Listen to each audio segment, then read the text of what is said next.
dan bahagia. Betul? Oke, teman-teman yang dirahmati Allah Subhanahu wa taala, hari ini saya pengen ngajak kalian belajar menjadi seorang muslim yang tawazun. Tawazun itu artinya proporsional. Tawazun itu artinya modern. Tawazun itu artinya ideal. Menjadi seorang muslim yang tawazun artinya muslim yang ideal. Tidak yang terlalu kaku, tapi juga tidak yang kehilangan arah. Tawazun juga bermakna keseimbangan antara urusan zahir, urusan batin, urusan dunia, urusan akhirat, urusan agama, urusan finansial, urusan teknologi, urusan pribadi, urusan keluarga, urusan masyarakat, urusan negara, dan seterusnya. Karena Rasulullah SAW sebagai teladan terbaik kita adalah rajulun bitawazun. Beliau adalah laki-laki yang sangat ideal dalam segala hal. Beliau adalah orang yang sangat bisa membuat keseimbangan dalam segala urusan. Sampai ada 3 orang sahabat datang kepada Nabi. Terus mereka curhat sama Nabi, bilang gini. Yang pertama dia bilang, ya Rasulullah, saya nggak mau nikah. Kenapa? Karena saya takut keluarga menghalangi saya dari Allah. Saya pengen fokus beribadah aja, nggak mau nikah. Terus yang kedua bilang, ya Rasulullah, saya tidak akan buka puasa. Artinya saya setiap hari akan berpuasa. Bahkan kalau perlu nggak perlu berbuka, cuma makan sedikit. Karena pengen full beribadah dan berpuasa. Tidak mau menikmati hidup dengan makanan-makanan yang membuat saya malas, ngantuk, dan seterusnya. Yang ketiga bilang, ya Rasulullah, saya tidak akan tidur di malam hari, akan full berjaga untuk sholat tahajud, baca Quran, berzikir, dan seterusnya. Saya tidak akan tidur di malam hari. Ini tasyaddudnya. Apa ya? Tasyaddud itu terlalu semangat gitu ya, sampai menyusahkan diri sendiri. Yang pertama, nggak mau nikah. Yang kedua, nggak mau buka puasa. Setiap hari berpuasa, walaupun sakit juga. Dan yang ketiga, nggak mau tidur malam karena pengen tahajud setiap malam. Mendengar semangat sahabat yang luar biasa, Nabi bukan hanya mensupport, tapi Nabi mengarahkan mereka. Nabi tidak mau mematahkan semangat mereka, tapi juga tidak mau mensupport karena mereka sebetulnya itu agak berlebihan, memaksakan diri sendiri. Sehingga kemudian Nabi mengatakan, aku adalah yang paling baik di antara kalian. Artinya, kalau kalian pengen jadi yang terbaik, coba tiru aku. Kalau kalian pengen jadi yang paling unggul dalam segala urusan, coba tiru aku, karena aku yang paling baik di antara kalian. Tapi aku menikah dan beribadah. Aku berbuka dan berpuasa. Aku tidur dan juga bangun di tengah malam atau sepertiga malam terakhir. Ternyata menjadi muslim terbaik itu bukan yang takalluf. Takalluf itu artinya membebankan diri sendiri melebihi batas kemampuan kita dalam satu urusan. Bukan yang tasyaddud, yang terlalu ekstrim dalam segala urusan sampai dia tidak lagi seimbang. Bukan juga yang tasahul atau tasayyub, yang meringan-ringankan, yang rendah-rendahin, yang nggak mau serius dalam kebaikan-kebaikan. Bukan kayak gitu muslim yang ideal ternyata. Bukan yang takalluf, bukan yang tasyaddud, bukan yang tasahul, bukan yang tasayyub. Ternyata muslim yang ideal itu adalah yang tawazun, yang proporsional. Sehingga ketika kita menganggap diri kita pengen jadi hamba Allah yang baik, gak cukup kebaikan kita itu dinilai hanya dari ritual ibadah kita saja. Walaupun ritual ibadah itu sesuatu yang sangat mulia, sesuatu yang sangat penting, apalagi sholat yang agama. Tapi gak cukup kita menilai seseorang itu soleh hanya dengan ibadah sholatnya, sementara hubungan dia dengan orang tuanya buruk, hubungan dia dengan tetangganya buruk, hubungan dia dengan saudaranya buruk, hubungan dia dengan ipar. Enggak, Ifan adalah beda. Jadi muslim yang muslim yang tawazun, dia itu bisa proporsional, tidak harus sama persis ya, karena adil itu bukan 50-50, tapi proporsional, seimbang. Dia bisa menyeimbangkan antara hablum minallahnya, bagaimana cara dia berinteraksi dengan Allah dalam bentuk ibadah, dan bagaimana cara dia berinteraksi dengan manusia dalam bentuk muamalah. Begitu juga dengan alam semesta. Jadi kita tuh nggak bisa dibilang generasi muslim ideal kalau kita buang sampah sembarangan walaupun kita rajin sholat di masjid. Kalau kita tuh rajin tahajud tapi sungai kita pada kotor, itu bukan muslim ideal. Hari ini banyak orang yang menilai keislaman itu hanya dari sisi ritual saja, tapi dia melupakan hak-hak lingkungannya. Padahal kita diturunkan oleh Allah ke muka bumi, salah satu tujuannya adalah wasta'marakum fiha, dan Allah menyuruh kalian imaratul ardh, menjaga bumi, memakmurkan bumi, melestarikan kebaikan-kebaikan di bumi. Tapi kita melakukan apa? Yufsiduna fil ardh, merusak di muka bumi. Dan ternyata ifsadun, merusak di muka bumi, itu ciri-ciri orang kafir. Kalau dibilang la tufsidu fil ardh, kata mereka ini nama nahnu muslihun, ala innahum mufsidun. Jangan buang sampah di sembarangan. Yang penting saya sudah sholat, saya sudah sedekah. Tidak bisa. Sholat penting, berbuat baik kepada orang tua atau manusia secara umum penting, dan menjaga lingkungan dari yang merusaknya juga penting. Merusak laut, merusak air, sungai, merusak tanah, merusak pohon, menebang sembarangan tapi tidak menggantinya. Harusnya satu yang kita tebang minimal 10 kita tanam, walaupun itu nggak akan langsung jadi, itu 10, 15, 20 tahun untuk sampai seperti itu. Inilah yang disebut dengan muslim yang ideal. Bahasa Arabnya rajulun bitawazun, orang yang punya keseimbangan atau proporsional.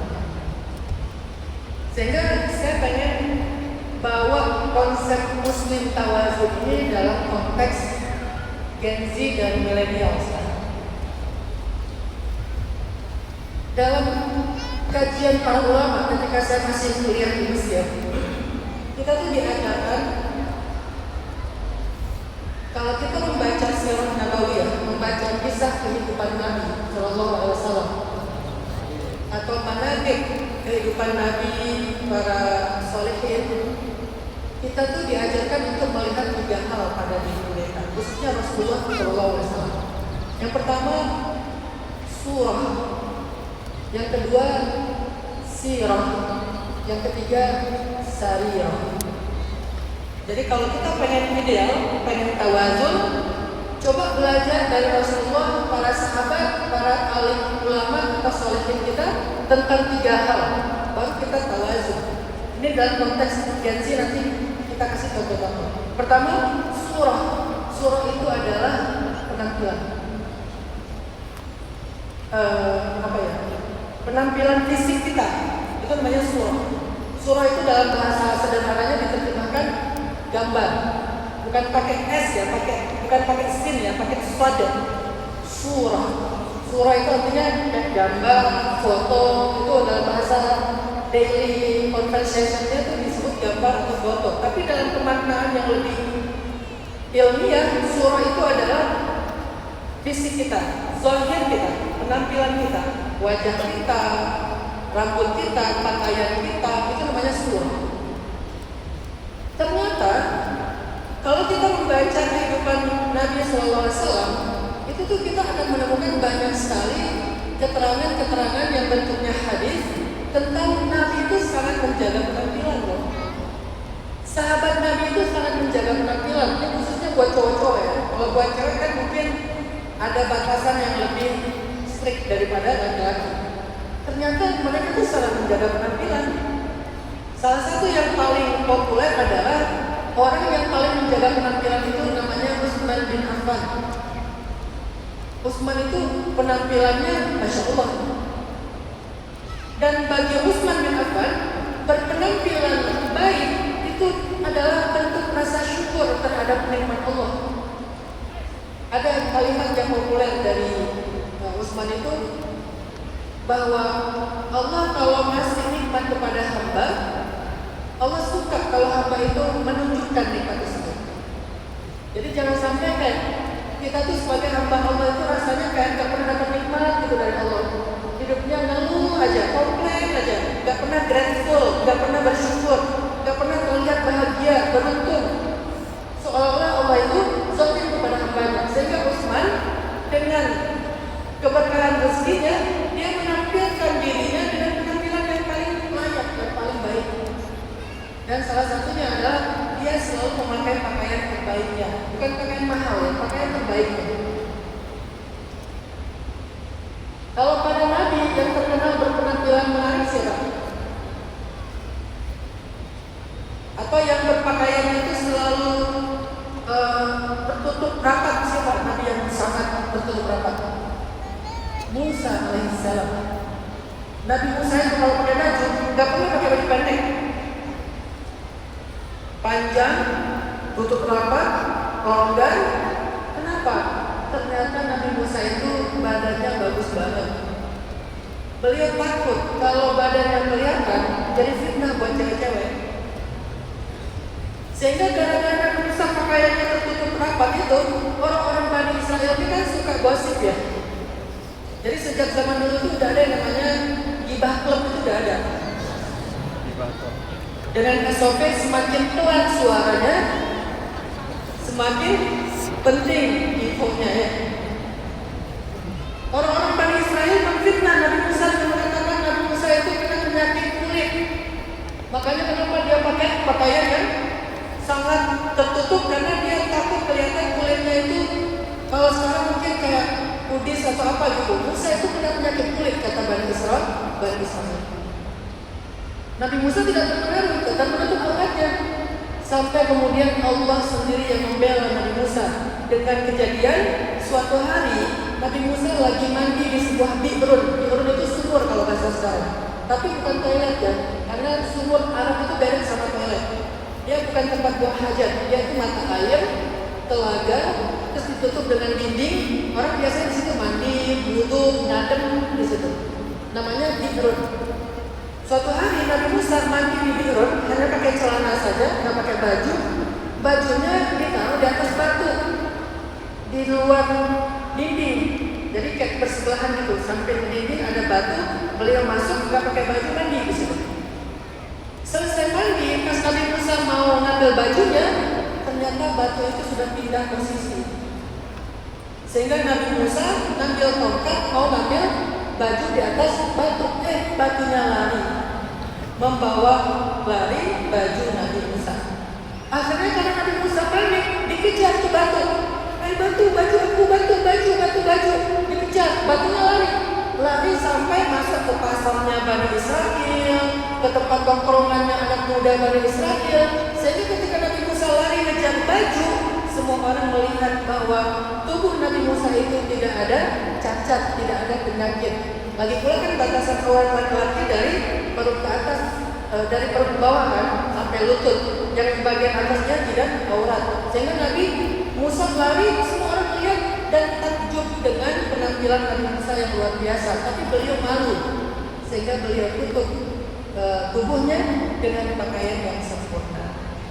Di sini yang saya notice adalah, yang saya pengen highlight adalah ternyata para anbiya itu memperhatikan penampilan loh. Walaupun stylenya setiap generasi beda-beda, setiap tempat beda-beda secara kultural, secara budaya, tapi mereka punya satu kesamaan. Mereka sama-sama memperhatikan penampilan. Suatu hari teman-teman, Rasulullah SAW lagi sakit, yang agak lumayan lah. Beliau berbaring di tempat tidur, gak pakai baju, mungkin itu musim panas kali ya. Sehingga karena Nabi lagi sakit, kepanasan, Nabi gak pakai baju, cuma pakai sarung aja. Lalu datanglah sahabat menjemput Rasulullah. Pertama datang Abu Bakar. Assalamualaikum warahmatullahi wabarakatuh. Saya akan masuk Abu Bakar. Dulu Abu Bakar di sebelah Rasul. Rasul gak pakai baju, hanya pakai sarung. Kemudian datang Ali. Nabi masih kayak gitu, gak pakai baju, cuma pakai sarung. Tiba-tiba terdengar suara Utsman. Assalamualaikum Usman. Kata Nabi, jangan makan pintu, jangan makan pintu dulu. Mana baju aku, mana baju aku. Nabi pakai baju sampai rapi, duduk dengan nyaman, bukakan pintu untuk Usman. Usman masuk. Para sahabat heran, kenapa Nabi begitu ke Usman? Ke Abu Bakar, ke Ali, ke Umar, gak gitu. Setelah Usman pergi, sahabat nanya, ya Rasulullah, apa yang terjadi? Apa jawaban Rasul? Jangankan aku, malaikat aja malu sama Usman. Malaikat aja malu sama Usman. Kalau dalam cerita yang lain, malaikat aja malu sama Khadijah. Ternyata Usman dan Khadijah ini adalah orang yang sangat menjaga kehormatan dengan penampilan yang layak, penampilan yang punya wibawa, yang membuat Allah dan para malaikat aja malu kepada mereka, sehingga Rasulullah SAW juga malu kepada Usman. Ini menunjukkan bahwa dalam Islam penampilan itu ternyata sesuatu yang di-highlight loh, sesuatu yang penting, dan itu disebut dengan surah atau penampilan. Saya bacakan beberapa contoh ya.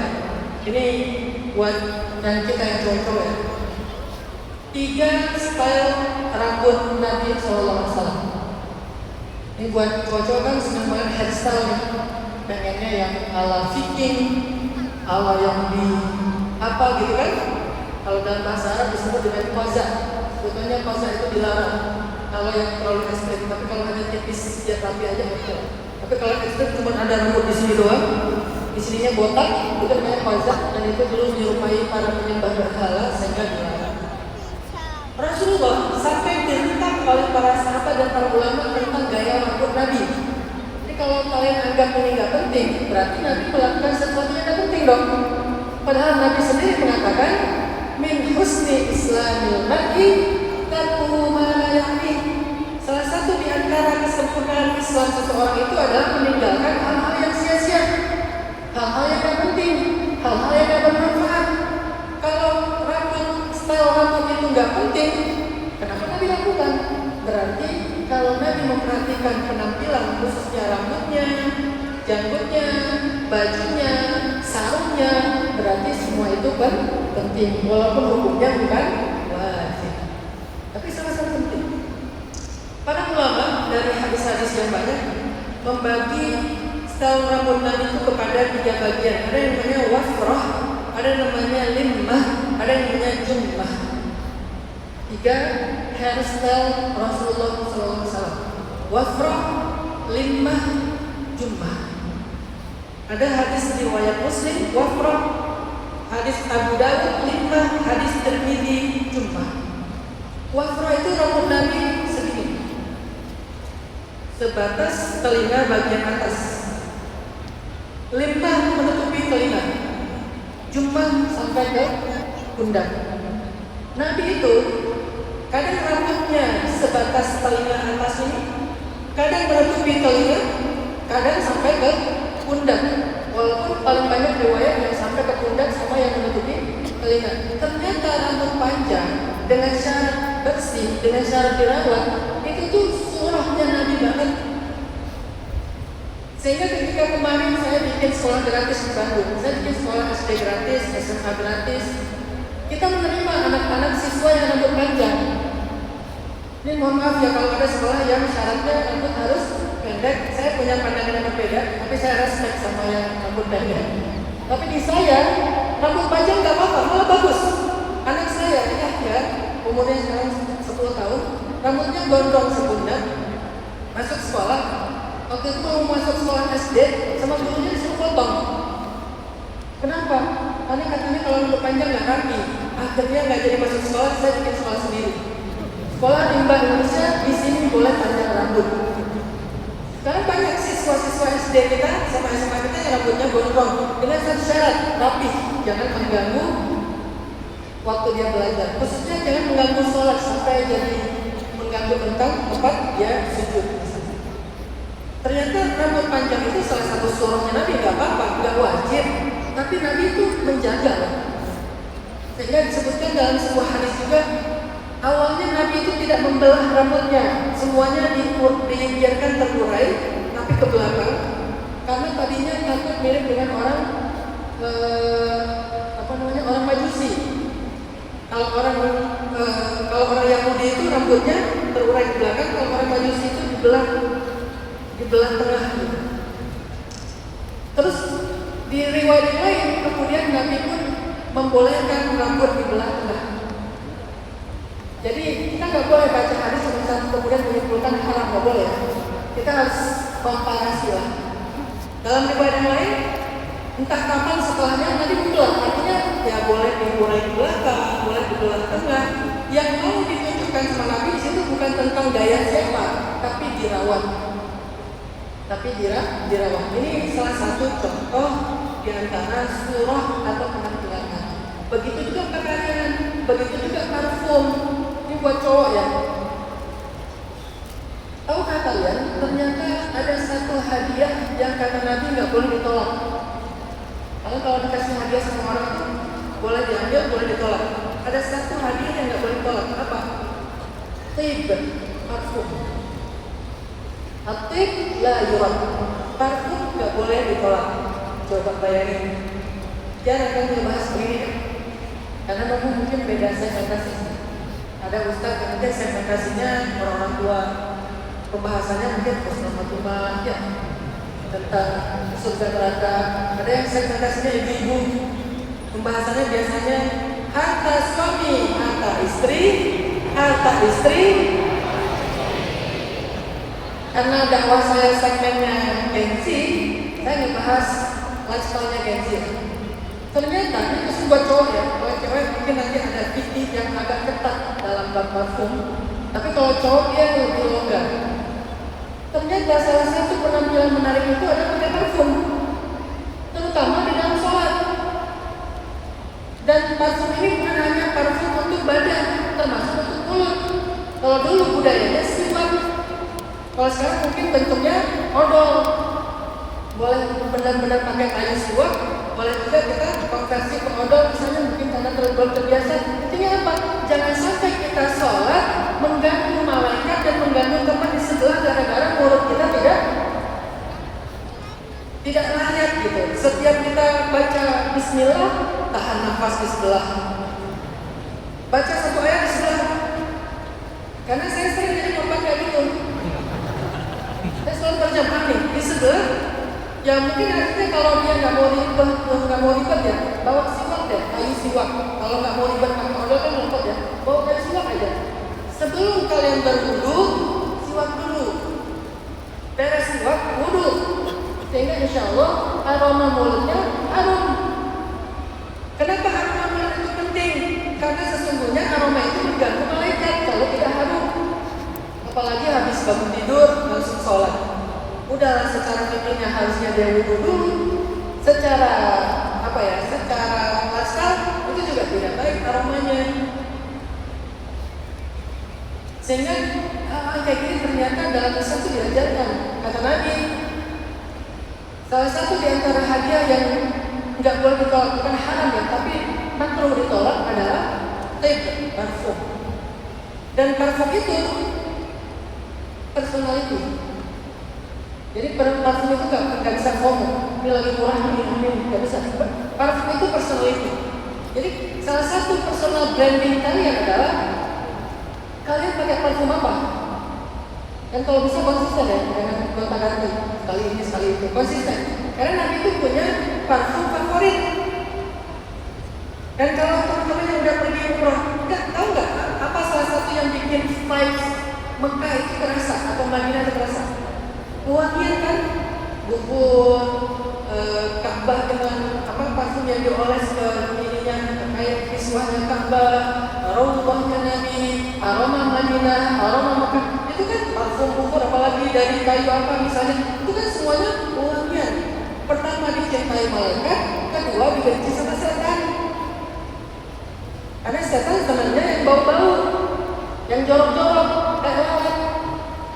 Sedangkan malaikat sebenarnya yang wangi-wangi, yang bersih. Sehingga kalau kalian pengen dekat dengan malaikat, salah satunya adalah jaga penampilan supaya malaikat malu sama kita, dan jaga juga keharuman tubuh kita. Jangan sampai tubuh kita jadi aroma yang tidak baik bagi malaikat. Ustaz, gimana dengan orang yang mungkin secara biologis dia keringatnya lebih banyak, sehingga dia apa misalnya. Sebetulnya kan sekarang udah ada ya produk-produk kayak gitu ya. Cuma karena ini saya nggak di endorse, nggak usah saya sebut lah ya namanya ya. Itu penting loh. Bayang nggak sih kalian satu mobil sama orang ya, yang dia tuh nggak mikirin orang lain. Dan Islam memperhatikan itu banget. Ini kita bahas dulu ya. Ternyata sensitif itu Islam atau sepeka itu Islam membahas tentang penampilan, karena itu adalah personality pertama kita, first impressionnya orang tentang kita. Gak harus flexing lah, gak harus full branding minded lah, tapi sesuatu yang banyak. Termasuk para sahabat sering membahas tentang fisik Nabi. Gimana Nabi itu orangnya gagah, tegak, berjalan nggak terlalu cepat, nggak terlalu lambat. Gimana Nabi orangnya itu janggutnya bersih rapi. Gimana Nabi itu matanya tajam, alisnya lebat. Gimana Nabi itu perutnya rata. Gimana Nabi itu badannya dijaga. Itu penampilan. Kenapa sih model-model brand-brand kapitalis itu dicari orang yang good looking, sementara duta-duta Islam, wazir, imam, khatib, ustaz, ya seterusnya kita nggak menjaga penampilan. Padahal itu juga salah satu yang first impression, terutama saya yang dakwahnya di Gen Z, itu penting sekali. Bukan pencitraan, enggak, itu penting. Terutama buat segmentasi dakwah saya. Saya punya teman orang Korea, Korea. Dia artis Korea, namanya Chansung. Artis Korea teman saya. Dia sekarang lagi belajar Islam. Dia sering nanya-nanya juga ke saya. Pas Idul Kurban dia ikut nyembelih juga, walaupun saya lihatkan hadiah lah. Tapi dia bilang, saya pengen belajar syariat Islam berkurban. Boleh nggak saya titip kambing? Boleh. Dia transfer, saya